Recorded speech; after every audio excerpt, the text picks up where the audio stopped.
감사합니다. 오늘 하나님께서 우리에게 주시는 말씀 먼저 보도록 하겠습니다. 누가복음 24장 31절에서 35절입니다.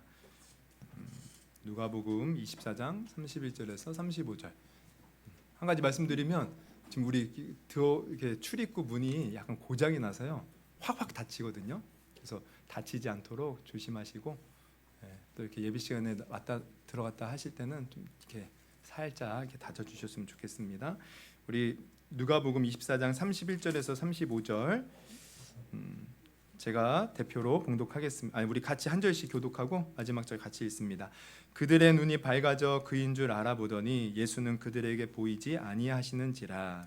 그들이 서로 말하되 길에서 우리에게 말씀하시고 우리에게 성경을 풀어주실 때에 우리 속에서 마음이 뜨겁지 아니하더냐 하고 곧 그때로 일어나 예루살렘에 돌아가 보니 11 제자 및 그들과 함께한 자들이 모여 있어 말하기를 주께서 과연 살아나시고 시몬에게 보이셨다 하는지라. 두 사람도 길에서 된 일과 같이 있습니다. 두 사람도 길에서 된 일과 예수께서 떡을 떼심으로 자기들에게 알려주신 것을 말하더라. 아멘. 오늘은 우리 누가복음 24장 31절에서 35절을 본문으로요. 두 제자의 변화라는 제목으로 함께 말씀을 나누려고 합니다. 1800년대 초 영국에 에드워드 모토라는 37세 된 캐비넷 제조공이 있었습니다. 그는 공장에서 일을 하는데 어렸을부터 가난한 환경에서 자라온 사람이었어요. 그래서 항상 열등의식과 차별에 대한 반항심, 또 가난한 부모에 대한 원망 등에 사로잡혀서 미래에 대한 꿈과 희망이라고는 없이 그저 일만 하는 사람이었습니다. 그러던 어느 추운 겨울날 그가 런던의 거리를 배에다가 잠시 추위를 피하고자 자그마한 교회에 들어갔어요. 근데 마침 그 교회에서 목사님이 요한복음 3장 3절의 말씀을 가지고 거듭남이라는 제목으로 이제 말씀을 전하고 있었던 거예요. 거듭남이라는 것은 다시 태어나는 것을 말하죠. 근데 이제 에드워드는 그 말을 들으면서 아니 사람이 한번 태어나면 끝이지 뭘 다시 태어나는 것이 있나? 그게 말이 되나? 겉으로는 이렇게 말했지만 자기의 삶이 너무나도 비참했기에 혹시나 그런 것이 있다면 내가 다시 태어나고 싶다라는 마음이 들었어요. 그래서 목사님의 말씀대로 믿져야 본전이라는 마음으로 그는 예수 그리스도를 마음으로 영접하고 거듭남을 사모하며 기도했는데 그 순간 진짜 거듭남의 체험을 한 것입니다. 그의 일기장에 이렇게 기록되어 있었어요. 내 영혼이 거듭나자마자 내 눈동자는 내 생애 처음으로 생기를 되찾았고 내 마음에는 생수가 솟아오르기 시작했다. 그리고 철공소에서 내가 들고 있는 이 망치는 음악을 연주하기 시작했다. 그는 더 이상 불행한 철공이 아니었어요. 희망을 품기 시작했습니다. 그의 희망은 자기가 고용되어 일하던 철공소를 소유하는 것이었는데 열심히 일해서 그 철공소를 결국 소유하게 되었고 또 그 철공소를 더 크게 세워서 성공적인 사업가가 되었어요. 그리고 55세 되던 해에 자기를 거듭나게 해주신 하나님의 은혜가 너무 커서 자기의 삶을 어떻게 드릴까 고심하다가 자기의 재산을 들여 교회를 짓기로 결심하게 되었습니다.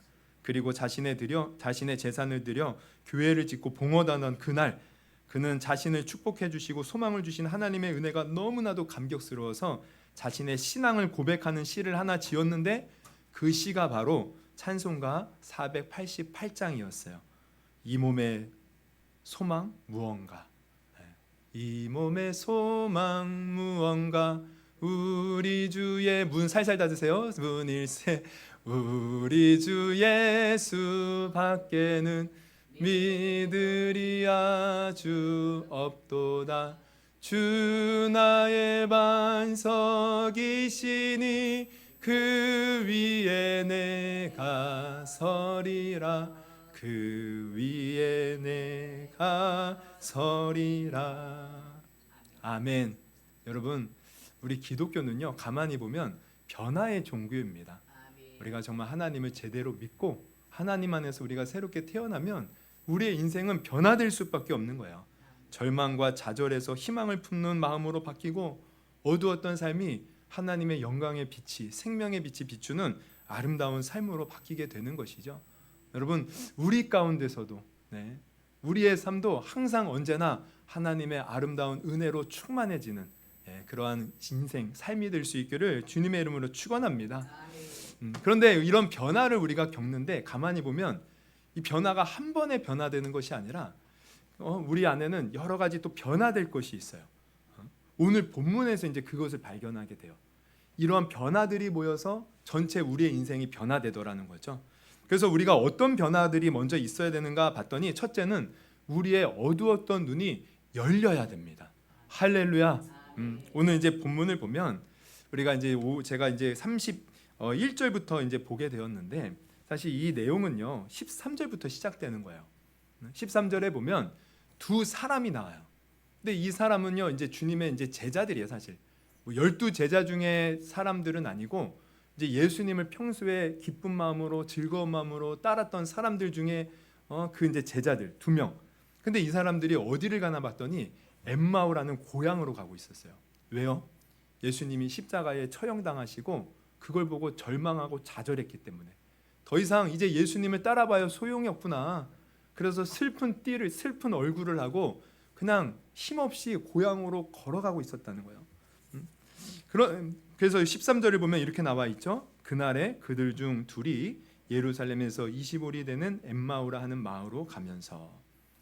그런데 문제는 뭐냐면 이들은 절망하고 좌절하고 모든 것이 끝났다고 생각했지만 부활하신 예수님, 할렐루야. 여러분 우리 예수님은 십자가에 돌아 죽으셨지만 3일 만에 부활하신 줄 믿습니다. 그 주님이 이들 가운데 나타난 거예요. 그런데 더 큰 문제는 뭐냐면 이 예수님을 알아보지 못하는 겁니다. 아니 지금 부활하신 주님이 지금 눈앞에 있는데 알아보지 못하다라는 거예요. 그러면 왜 알아보지 못했을까 봤더니 15, 16절에 이렇게 나와 있습니다. 그들이 눈이 가려져서 그인 줄 알아보지 못했다라는 거죠. 눈이 가려졌다. 그럼 눈이 가려졌다는 것은 무슨 말일까요? 누군가 이렇게 눈을 이렇게 가려서 안 보여서 지금 못 봤다는 겁니까? 아닙니다. 지금 이들의 눈은 뜨고 있어요. 세상이 보이고 있어요. 여기에서 가려졌다는 것은 단순히 눈이 안 보인다는 것을 의미하는 것이 아니라 이것을 헬라 원어로 보면 크라테오라는 단어가 쓰였는데 이것의 의미는 고정되었다라는 뜻이에요. 고정되었다. 움직이지 않는다. 그러니까 눈이 고정되어 움직이지 않았다. 이 말은 곧 뭐냐면 그들의 생각이 고정되어 있는 거예요. 그들의 생각이 꽉 막혀 있는 거예요.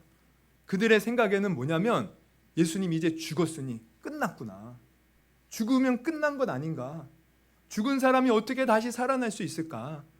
그들의 생각에는 예수님이 다시 살아날 것이라는 그런 믿음이 전혀 없었던 거예요. 그래서 예수님이 다시 살아나셔서 나타났음에도 불구하고 이런 일은 있을 수 없어.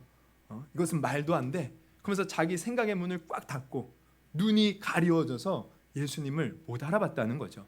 그러면 이것은 무엇을 우리에게 가르쳐 주냐면 여러분 성경을 보면 성경은 하나님은 이 세상을 창조하셨고 우리가 죄를 지었지만 우리를 사랑하사 독생자 예수 그리스도를 보내주셔서 우리를 구원의 길을 우리를 위한 구원의 길을 열어주셨다고 합니다. 이 예수를 믿기만 하면 우리는 죄 사함 받고 구원받아 우리의 인생이 끝나기 전에 물론 천국의 삶을 살지만 끝나고 나서도 우리의 영혼이 천국에 가서 하나님과 함께 영원히 살 수 있다는 거예요. 우리가 받는 모든 지옥의 형벌이 끊어졌다는 거예요. 이것을 우리가 믿어야 되는데 우리의 생각이 고정되어 있어. 우리의 눈이 가려지면 이 축복은 나와 상관없는 것이 되어진다는 거죠. 그래서 교회를 다녀도 우리가 눈이 가려져 있으면 어떻게 해요? 이것을 온전히 믿지 못하는 거예요. 믿지 못하니 하나님의 그 놀라운 축복들을 누리지 못하고 축복을 누리지 못하니 이 험한 세상 속에서 우리의 마음이 또 우리의 생각이 힘들고 고단스럽고 또 우리가 원하는 대로 되지 않는다고 절망하고 좌절하고 여러분 우리의 눈이 오늘 이 시간에 열릴 수 있기를 주님의 이름으로 축원합니다. 그래서 먼저 우리가 변화되기 위해서는 우리의 눈이 열려야 돼요. 활짝 열려야 돼요. 그래서 진리를 보고 하나님을 볼 수 있는 눈이 있어야 됨을 여러분 아시기를 바랍니다. 보세요. 우리가 사람은 육신의 눈이 어두워지면 뭐라고 하죠? 장님. 근데 이게 장님이 표준어가 아니에요. 요즘에는 시각장애인 그러더라고요. 시각장애인. 그리고 우리가 이 육신의 눈만 어두운 게 아니라 어떻게 지식의 눈이 어두우면 어떻게 하십니까? 지성의 눈이?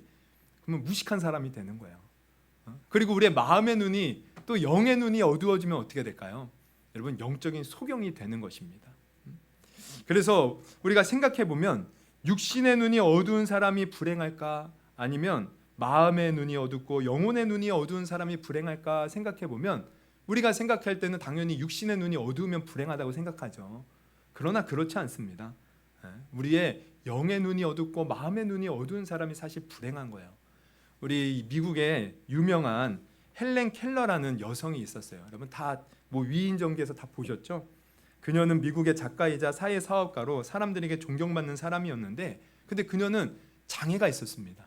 그것도 삼중 장애. 말하지도 못하고 듣지도 못하고 보지도 못하는 거예요. 그러나 그녀는 비록 육신의 눈은 어두웠을지 모르지만 평범한 사람보다 더 밝은 영혼의 눈, 마음의 눈을 뜨고 있어서, 그래서 그런 눈으로 육신의 장애와 불행을 극복하고 위대한 교육가, 사상가, 봉사자로 많은 사람에게 감동을 주는 인생을 살았다는 것입니다. 그녀가 남긴 많은 어록이 있는데요. 그 중에 제가 몇 가지를 이제 간추려서 왔어요. 이런 말들을 남겼습니다. 나는 나의 역경에 대하여 하나님께 감사한다. 왜냐하면 나는 역경 때문에 나 자신, 나의 일, 그리고 나의 하나님을 발견했기 때문이다. 또 나는 눈과 귀와 혀를 빼앗겼지만 내 영혼을 잃지 않았기에 그 모든 것을 가진 것이나 마찬가지다. 우리 다음 거 한번 같이 읽어볼까요? 세상에서 시작. 세상에서 가장 아름답고 소중한 것은 보이거나 만져지지 않는다. 느낄 수 있다. 또 아름다움은 내부의 생명으로부터 나오는 빛이다. 그리고 마지막으로 하나 더. 나는 종종 정상인들이 단 며칠간만이라도 시각장애인과 청각장애인이 될 수 있으면 좋을 것이라고 생각한다. 왜냐하면 시각장애인이 되면 시력의 중요성을 알게 될 것이고 또 청각장애인이 되면 소리의 중요성을 알게 될 것이기 때문이다. 여러분, 육신의 눈이 어두운 사람과 영의 눈이 어두운 사람, 누가 더 불행한지를 따진다면 바로 영혼의 눈, 마음의 눈이 어두운 사람이 더 불행한 거예요. 왜요? 육의 눈으로는 영의 불행을 극복하지 못하지만 영의 눈으로는 육의 불행을 극복할 수 있기 때문에 지금 헬렌 켈러가 이것을 증명하고 있다는 거죠. 그래서 이처럼 우리가 정말 제대로 하나님의 복을 누리려면요, 영의 눈이 밝아져야 됩니다. 할렐루야. 우리의 마음의 눈이 밝아져야 돼요. 그래서 진리를 보고 하나님의 살아계심을 보고 부활하신 주님이 오늘도 우리와 함께 하셔서 우리를 이끌어 주시고 붙들어 주시고 계심을 여러분 볼 수 있는 그 마음의 눈이 열릴 수 있기를 주님의 이름으로 축원합니다. 그러면 우리가 어떻게 해야 그 마음의 눈이 열릴 수 있을까요? 여러분, 이 마음의 눈이 열리는 것은 가만히 보면 우리의 노력으로는 할 수 없더라고요. 오늘 본문 우리가 이제 31절 오늘 읽은 본문을 가면 이렇게 나와 있죠. 그들의 눈이 밝아져. 이제 결국에는 이들이 처음에는 막 슬퍼서 절망 가운데 고향으로 가고 있었지만 나중에는요, 예수님의 은혜로 눈이 밝아져서 예수님을 알아봐요. 근데 여기서 이제 밝아졌다라고 나와 있는데 이 밝아졌다라는 것을 이게 원어로 보면요, 이게요 수동태로 쓰였습니다. 그러면 능동태는 내가 스스로 밝아지는 거예요. 근데 수동태는 어떻게 되는 거예요? 누군가에 의해서 밝아져야 돼요. 지금 이들은 스스로 밝아진 게 아니에요. 하나님의 은혜로 밝아졌어요. 그러면 우리가 눈이 이 어두운 영의 눈, 우리의 마음의 눈이 밝아지려면 하나님의 은혜가 필요한 것입니다. 그러면 하나님의 은혜를 받으려면 우리가 어떻게 돼요? 하나님의 은혜를 구해야죠. 하나님, 나의 영의 눈을 밝혀 주옵소서. 나의 마음의 눈을 밝혀 주셔서 주님을 보게 하시고 주님의 그 진리를 깨닫게 하여 주옵소서. 그 은혜를 구하는 자에게 오늘 하나님께서 우리의 눈도 밝혀 주실 줄 믿습니다. 여러분, 열왕기하 6장을 보면요, 엘리사 선지자가 나와요. 근데 이제 그때 당시에는 어떤 이제 이야기들이 펼쳐지냐면 이스라엘을 늘 공격하는 아람이라는 나라가 있었어요. 그래서 수시로 이제 쳐들어와서 공격하는 거예요. 근데 이 엘리사가요, 얼마나 신통방통한지 하나님께 기도를 해서 아람 왕이 쳐들어오는 그 길목을 다 알고서는 이스라엘 왕에게 알려주는 거죠. 그러니까 아람 왕이요 열이 받았습니다. 할 때마다 실패하니. 그래서 이 엘리사 때문에 내가 항상 실패하는구나 이걸 깨닫고 군대를 보내서 엘리사가 지내는 도단성을 다 포위합니다. 아침에 이 엘리사의 사원이요 눈을 뜨고 일하러 나갔는데 보니까 성이 다 포위되어 있는 거죠. 얼마나 무서운지 막 이제 엘리사에게 달려와서 주인님 큰일 났습니다. 이제 우리 어찌합니까? 이 말은 뭐예요? 우리 이제 끝났다는 거예요. 죽었다는 거예요. 도가내든 쥐라는 거예요. 그때 엘리사가 뭐라고 하는지 아세요? 이렇게 말을 합니다. 열왕기하 6장 16절 대답하되 두려워하지 말라. 두려워하지 말래요. 왜? 우리와 함께한 자가 그들과 함께한 자보다 많으니라 하고. 아니 우리와 함께하는 자가 더 많대요. 아니 지금 뭐 어디 있나? 지금 저들의 군대는 무수히 많아서 저 밖에 가득 채웠는데 우리와 함께하는 자가 어디 있습니까? 근데 엘리사가요 이렇게 말을 하고 하나님께 기도합니다. 17절 기도하여 가로되 이롯 이르되 여호와여 원하건대 그의 눈을 열어서 보게 하옵소서. 기도한 거예요. 그랬더니 어떻게 됩니까? 그의 눈이 떠졌습니다. 여호와께서 그 청년의 눈을 여심해 그가 보니 불말과 불병거가 산에 가득하여 엘리사를 둘렀더라. 할렐루야. 예, 영의 눈을 뜨고 보니까 하나님이 보내주신 천군 천사가요 엘리사를 확 둘러싸고 있었던 거예요. 여러분 오늘 우리도 기도할 때 우리의 영의 눈이 뜨여져서 하나님이 살아계시고 하나님이 우리와 함께 하심을 깨닫는 시간 되기를 주님의 이름으로 축원합니다. 그러니까 구해야 되는 거예요. 여러분 정말 구해봤습니까? 오늘 구해보십시오. 하나님 나의 어두운 눈을 열어주시옵소서. 겸손히 구하는 자에게 하나님은 분명히 은혜를 주십니다. 우리 마가복음 20장에 보면 바디메오라는 사람이 나와요. 이 사람이 누굽니까? 눈이 어두운 시각장애인 장님이었어요. 그리고 또 거지였어요. 매일 보이지 않는 눈을 가지고 사람들에게 한 푼 도와주십시오 구걸하던 자였어요. 그런데 이 사람에게는 한 가지 소원이 있었습니다. 그것은 뭐냐면 가만히 소문을 듣자니 예수님이라는 사람이 이 이스라엘 지방 유대 지방을 돌아다니면서 병든 자를 고치더라는 거예요. 죽은 자도 살리더라는 거예요. 귀신 들린 사람도 고치더라는 거예요. 아 그러면 나도 그 예수님 만나면 이 눈을 뜰 수 있을까? 근데 눈이 어두우니 그 예수님을 찾아갈 수 없잖아요. 예수님만이 오기를 기대했는데 하루는 예수님이 정말 이 바디메오가 있는 마을에 온 겁니다. 그러나 눈이 어두워서 가지는 못해요. 가만히 보니 소리를 들으니 예수님이 지금 앞에 지나가는 것 같아요. 그때 이가 택한 방법이 뭐냐면 소리치는 거였어요. 다윗의 자손 예수여 나를 불쌍히 여겨 주소서. 다윗의 자손 예수여 나를 불쌍히 여겨 주소서. 주위에 있는 사람들이 시끄럽다고 제지합니다. 야 시끄러워 시끄러워. 그러나 여러분 간절함이 있으면 멈출 수가 없는 거예요. 그 하나님에 대한 믿음 있는 사람 멈출 수가 없는 거예요. 다윗의 자손 예수여 더 큰 소리로 나를 불쌍히 여겨소서. 결국 예수님이 들으셨어요. 할렐루야. 그리고 그를 불러서 그를 고쳐주신 줄 여러분 아시기를 바랍니다. 마가복음 10장 52절 예수께서 이르시되 가라 내 믿음이 너를 구원하였느니라 하시니 그가 곧 보게 되어 예수를 길에서 따르니라. 여러분 그러므로 우리에게 오늘 필요한 건 뭐냐면 우리의 육신의 눈이 아니라 영의 눈, 마음의 눈이 열리려면 우리도 간절히 하나님께 구해야 된다는 거예요. 기도해야 된다는 거예요. 하나님 나의 영의 눈이 어둡습니다. 주님이 수없이 많은 축복을 약속하셨다고 하는데 나도 그것을 보게 하여 주시옵소서. 나의 영의 눈을 뜨게 하여 주옵소서. 여러분 간절히 구하는 자에게 오늘 하나님께서 우리의 영의 눈을 뜨게 해주신 줄 여러분 믿으시기를 주님의 이름으로 축원합니다. 그 경험이 오늘 우리 가운데 다 있기를 주님의 이름으로 축원합니다. 둘째로 또 우리 인생이 변화되려면 또 뭐가 먼저 변화되어야 되냐면 우리의 마음이 변화되어야 되는데 우리의 차디차게 식은 마음이 뜨거운 마음으로 변화되어야 돼요. 오늘 본문 32절을 볼까요? 32절 이렇게 나와 있죠. 그들이 서로 말하되 길에서 우리에게 말씀하시고 우리에게 성경을 풀어주실 때 어떻게 됐대요? 우리 속에서 뜨겁지 아니하더냐. 지금 이들의 마음이 뜨거워진 거예요. 뜨거워진 거. 할렐루야. 여러분 우리도 뜨거워져야 돼요. 마음이 뜨거워진다는 것은 열정을 가져야 돼요. 마음이 뜨겁고 열정을 가진 사람 여러분 못할 것이 없습니다. 여러분 우리 이제 청소년 필독서 중에 이런 책이 있어요. 이토록 공부가 재밌어지는 순간. 뭐 아시는 분은 아시겠고 읽어보신 분은 읽어보셨겠지만 이 책의 이제 저자가 어떤 사람이냐면 원래 이 사람은 중학교 때까지 공부하는 완전히 담을 쌓고 살던 사람이었어요. 그래서 저자가 말하기를 자신이 중학교 때 직업이 5개였대요. 직업이.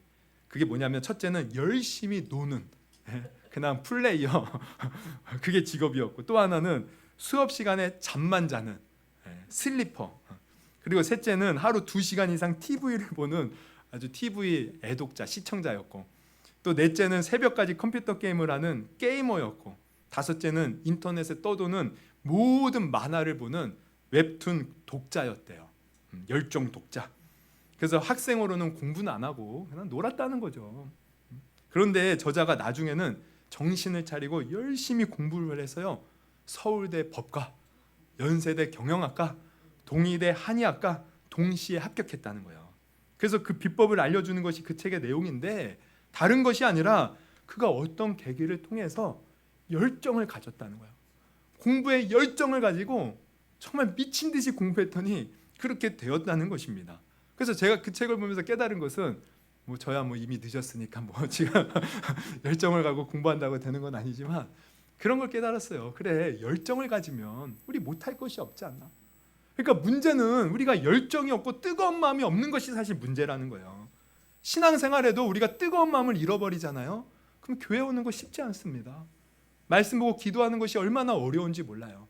그러나 우리 마음에 뜨거운 열정만 있으면 여러분, 교회에 나오는 것이 얼마나 쉽고 하나님을 예배하는 것이 얼마나 기쁘고 감사한지 모른다는 것이에요.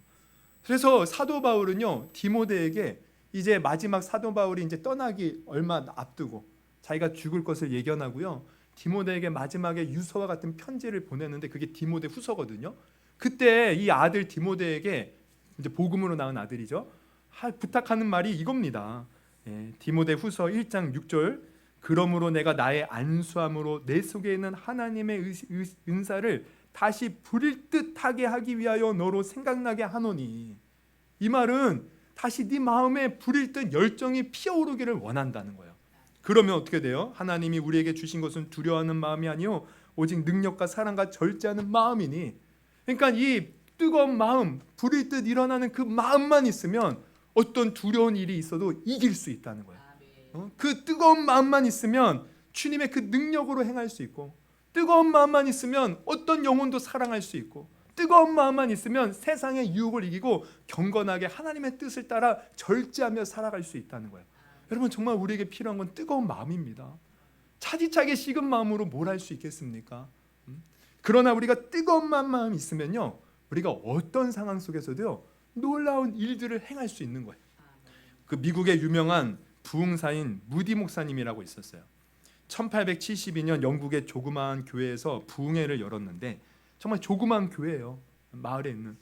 근데 놀라운 일은요, 열흘 동안 400명의 불신자들이 와서 그 복음을 듣고 예수를 믿고 구원받는 부흥의 역사가 일어났다는 거예요. 그래서 이 무디 목사님도 이게 내 능력으로 된 게 아닌데 어떻게 이런 일이 벌어졌을까 너무 의아했는데, 나중에 알고 보니까 그렇게 될 수밖에 없었던 이유가 있었던 거예요. 그 교회에는 선천적 장애로 침대에 누워있는 마리안 아들 라르드라는 여인이 있었어요. 이 여인은 태어날 때부터 그냥 누워서만 지내는 거예요.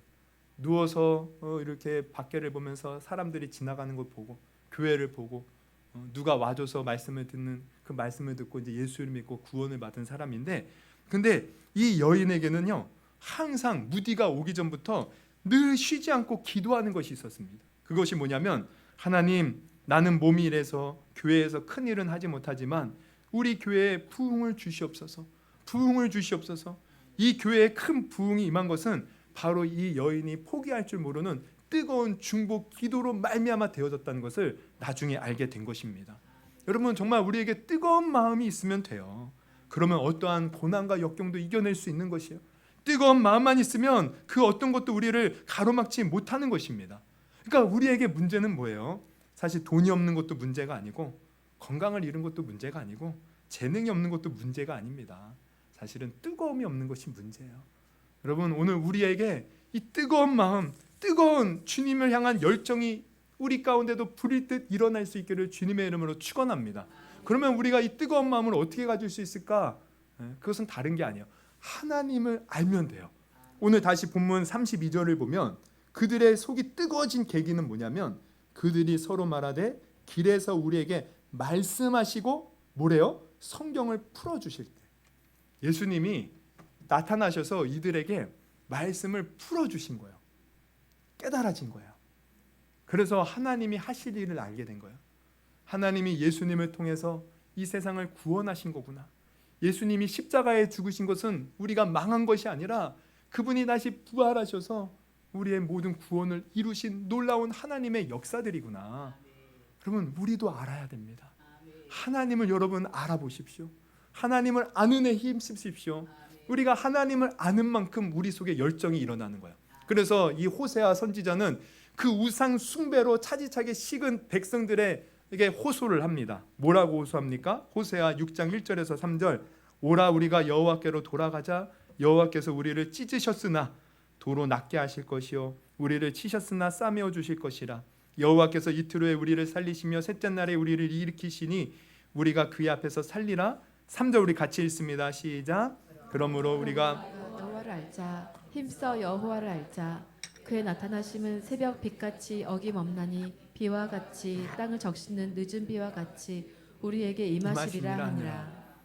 여러분 하나님은요 성경을 보니까 우리를 정말 크레이지 러브 미친 사랑으로 우리를 사랑하셨어요. 그래서 자기 하나밖에 없는 독생자 그 아들을 십자가에 내어주기까지 사랑하셨다는 거예요. 그리고 우리가 수없이 하나님을 배신했지만 하나님은 변함없이 끝까지 우리를 찾아와 우리를 만나주기를 원하시고 또 성경을 보면 우리에게 은혜 주시고 축복 주기를 원하시는 분이 우리 하나님이시라는 거예요. 우리가 이 하나님을 알 때 여러분 우리 마음에 열정이 생기는 겁니다. 여러분 정말 우리의 눈과 마음이 활짝 열려서 이 하나님의 놀라운 사랑과 또 우리를 향한 그 놀라운 계획들을 여러분 깊이 깨닫는 저와 여러분이 될 수 있기를 주님의 이름으로 축원합니다. 그래서 정말 열정으로 우리는 행해야 되는 거예요. 마지막으로 우리의 인생이 변화되려면 우리가 가는 길이 변화되어야 돼요. 여러분 오늘 보면 33절에서 35절을 보면 아까 이 엠마오로 가는 두 사람 그냥 고향으로 힘없이 끝났어 갔던 사람이에요. 근데 33절부터 보면 어떻게 돼요? 곧 그때로 일어나 예루살렘으로 돌아갔다는 거예요. 그들의 가는 길이 바뀌었어요. 고향으로 가던 그 발걸음이 예루살렘으로. 근데 이 예루살렘은 어떤 곳이에요? 예수님이 십자가에 처형당한 곳. 그래서 지금 이 종교 지도자들이요 예수 믿는 그동안 예수를 따랐던 자들도 잡아서 죽이려고 위협하던 곳이에요. 근데 이제는 자기 살겠다고 가던 길에서 돌이켜서 내가 이제 주를 위해 살겠다고 목숨 걸고 살겠다고 그 길이 바뀐 겁니다. 그래서 가서 뭐래요? 말하기를 주께서 과연 살아나시고 돌아가 보니 11제자 및 그들과 함께한 자들이 모여 있어 말하기를 주께서 과연 살아나시고 심령에 보여셨다 하는지라. 그래서 이 두 사람도 뭐라 그래요? 길에서 된 일과 예수께서 떡을 떼심으로 자기들에게 알려지신 것을 말하더라. 가서 예수 전하는 거예요. 복음 전하는 거예요. 생명 전하는 사람이 되었음을 여러분 아시기를 바랍니다. 그러니까 우리의 인생길도 가던 길에서 지금 이 길이 과연 하나님이 원하시는 길인가 한번 생각을 해보고 우리가 정말 하나님이 원하시는 길로 우리의 발걸음을 돌이킬 수 있어야 된다는 것입니다. 그러면 여러분 생각해 보십시오. 여러분은 지금 어디를 향해 가고 있습니까? 여러분이 가고 있는 그 인생의 그 길의 끝은 지금 무엇이 기다리고 있습니까? 스웨덴의 화학자 알프레드 노벨은 어느 날 아침 신문 기사에 자신이 죽었다고 하는 보도 내용을 보고 깜짝 놀랐어요. 그리고 자신의 죽음에 대해서 논평해 놓은 기사를 보고 또 한 번 충격을 받았어요. 뭐냐면 이렇게 되어 있습니다. 다이너마이트를 발명한 알프레드 노벨 어제 사망. 그는 전쟁에서 더 많은 사람을 죽이는 방법을 고안해낸 사람. 그리고 이제 큰 부자가 되었으나 그는 죽고 말았다. 이게 지금 신문 기사에 나온 거예요. 물론 나중에 이게 이제 동명이인의 그 죽음을 잘못 기자가 알고 이제 오보한 것이 드러났지만 그는 이 내용을 보고 충격을 받은 거예요. 세상이 지금 자기를 평가하는 것은 사람 살인 무기 다이너마이트를 만들어서 많은 사람 죽이면서 돈 번 사람, 그러다가 죽은 사람 이렇게 평가하고 있는 거죠. 너무 마음이 아팠어요. 그래서 그는요 이제 그의 가는 인생길을 바꿨습니다. 내가 이렇게 살아서는 안 되겠구나. 그래서 세상을 위해서 내가 무엇을 할 수 있을까 생각한 결과 바로 노벨상이라는 것을 만들어서 세상을 위해서 공헌한 사람들에게 이렇게 뭔가 이렇게 좋은 것을 주는 이런 사람이 되었다는 거예요. 우리 노벨상 많이 들어봤죠? 이 노벨상을 만든 사람이었던 거예요. 그래서 그는 나중에 이런 의미 있는 말을 남겼습니다. 사람은 누구나 인생의 한가운데서 자신의 묘비명을 고쳤을 기회를 가져야 한다. 여러분 지금 우리가 사는 동안 우리의 묘비명을 고쳤을 기회를 가져야 된다는 거예요. 여러분 우리가 죽을 때 세상은 사람들은 나를 어떻게 평가하겠습니까? 나는 묘비명에 뭐라고 남기겠습니까? 그냥 저 사람은 돈만 쫓던 사람이었다. 그냥 자기 자신만 이익만 추구하며 살았다. 교회는 다니지만 온전한 신앙인이 아니었다. 여러분 이런 후대에 말을 남기는 인생을 살겠습니까? 우리가 사실 인생이 끝나면 누구나 다 하나님 앞에 서요. 그 하나님 앞에 섰을 때 하나님은 우리를 뭐라고 평가하겠습니까? 여러분 한번 우리는 돌아봐야 돼요. 그래서 나의 인생길이 잘못된 길이라면 우리는 이제라도 돌이켜야 된다는 것입니다. 시편 1편 6절에 이런 말씀이 있어요. 무릇 의인들의 길은 여호와께서 인정하시나 악인들의 길은 망하리로다. 이 무슨 말입니까? 세상에는 두 길이 있다는 거예요. 의인들이 가는 길, 악인들이 가는 길. 의인들이 가는 길 그 끝은 하나님께서 인정하시는 길, 축복의 길, 놀라운 하나님의 역사가 있는 길. 그러나 악인의 길은 뭐예요?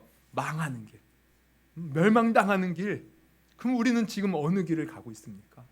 여러분 이제라도 우리는 길을 바꿔야 돼요. 오늘 이 엠마오로 가는 두 제자의 길이 달라졌잖아요. 엠마오로 가는 길에서 위험이 도사리는 예루살렘으로 가는 길로 바뀌었고, 절망의 길이 희망의 길로 바뀌었고, 근심을 나누던 길이 희망과 소망을 나누는 길이 되었어요. 불확실과 의심의 길이 확신의 길로 변했습니다. 실패자의 길이 사명자의 길로 바뀌었어요.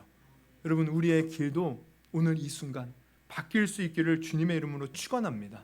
그래서 그 길을 따라갈 때 우리 하나님의 놀라운 은혜와 축복이 우리의 인생이 아름답게 변하는 그런 놀라운 역사들이 있기를 주님의 이름으로 축원합니다. 여러분 말씀을 정리합니다. 우리의 인생은요 죽을 때까지 아직 끝난 게 아니에요. 주님이 부르시는 그날까지 우리의 인생은 의미 있고 아름답게 변화될 수 있습니다. 그러기 위해서는 먼저 우리의 어두운 눈이 밝아져야 돼요. 여러분은 여러분의 눈이 밝다고 생각합니까? 여러분은 얼마나 진리를 알고 계시고 하나님을 알고 계십니까? 여러분 정말 우리의 영의 눈이, 마음의 눈이 밝아질 수 있기를 주님의 이름으로 축원합니다. 그러기 위해서 우리가 하나님께 구해야 된다고 했죠. 또 우리의 마음이 뜨거워져야 돼요. 여러분 차디차디 식은 마음으로는 어떤 것도 할 수 없어요. 그러나 우리가 어떤 것도 가진 것이 없을지라도 뜨거운 마음만 있으면 우리 못할 것이 없는 것입니다. 저도 이 설교를 준비하면서 하나님 내게 뜨거운 마음 주옵소서, 이 기도 계속 나왔어요. 뜨거운 열정 주옵소서. 그 어떤 열정을 가지면 그 어떤 것도 이길 수 있는 것이 아닙니까? 환경과 사람 이런 것을 보는 것이 아니라 뜨거운 열정을 가지고 예수의 복음 전하게 해달라고 기도했는데, 여러분 정말 우리 모두가 뜨거워지기를 바랍니다. 그리고 정말 우리가 가는 길 돌이켜야 돼요. 생각과 마음은 내가 이러면 안 되지 하면서 그 길을 가는 거 이거 옳지 않습니다. 지금 내 생각이 깨달아지고 이게 아니라고 생각한다면 여러분 내가 모든 것을 잃는 한이 있더라도 그 길에서 돌이키십시오. 그리고 정말 하나님이 원하시는 그 길로, 축복의 길로 걸어갈 수 있기를 주님의 이름으로 축원합니다. 그래서 우리가 이 변화들이 모이면 우리의 인생도요 아름답게 변화되어서 훗날에 우리가 자녀들에게 또 이 후대의 사람들에게 야, 그 사람 정말 멋진 인생이었다라고 평가받을 뿐만 아니라 하나님 앞에 섰을 때에도 야, 너 잘했다, 너 정말 충성되고 착한 종이었구나, 이제 나와 함께 영원히 이곳에서 함께 살자, 인정받을 수 있는 저와 여러분이 될 수 있기를 주님의 이름으로 축원합니다. 할렐루야. 예, 우리 한번 찬양 한번 불렀으면 좋겠어요. 아까 우리 학생들이 부르는데 은혜를 받았어요. 그 예수의 길, 그 험한 길. 물론 우리 학생들이 얼마나 그 마음을 담아서 불렀는지 모르겠지만 그 내용들을 보면 참 이래요. 안개 속에서 주님을 보내 아무도 없을 것 같던 그곳에서. 그러니까 이 작사를 한 사람 어둠 속에서 살던 사람이었던 것 같아요. 근데 손 내미셔서 나를 붙드신 주님의 은혜를 만난 거죠. 길 잃고 쓰러져 가던 그곳에서 주님 말씀하시네, 내 손 잡으라고. 내가 곧 길이요 진리 생명이니 나 그 길을 보내 주 예비하신 곳 다른 길로 돌아서지 않으리. 여러분 예수님 만나서 이제 그 길 가는 사람의 고백입니다. 예수의 길, 그 좁은 길 나는 걷네. 두 손 잡고 그 아무것도 두렵지 않네. 주님 약속하신 약속 내게 있으니 세상의 길 험한 길 승리하네. 성령으로 그 무엇도 바라지 않네. 저 하늘에 내 소망이 있으니. 여러분 한번 오늘 들은 말씀 생각하면서 이 찬양 뭐 아시는 분은 아시고 모르시겠지만 한번 가사를 생각하면서 한번 불러보고요. 우리 한번 오늘 들은 말씀 놓고 우리 짧게나마 우리 기도하는 시간 갖도록 하겠습니다. 우리 안개 속에서 한번 찬양합니다. 안개 속에서 주님을 보내 아무도 없을 것 같던 그곳에서 손 내미셔서 나를 붙드네 길 잃고 쓰러져 가던 그곳에서 주 말씀하시네 내 손 잡으라고 내가 곧 길이 오지니 생명이니 나 그 길을 원해 주 예비하시고 다른 길로 돌아서지 하늘이 예수의 길 그 좁은 길 나는 건네 두 손 잡고 그 무엇도 두렵지 않네 주님 주신 약속 내게 있으니 세상의 길 그 험한 길 승리하네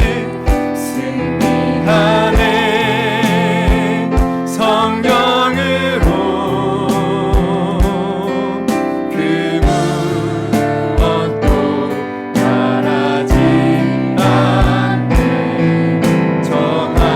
우리 한번 이 시간 기도합니다.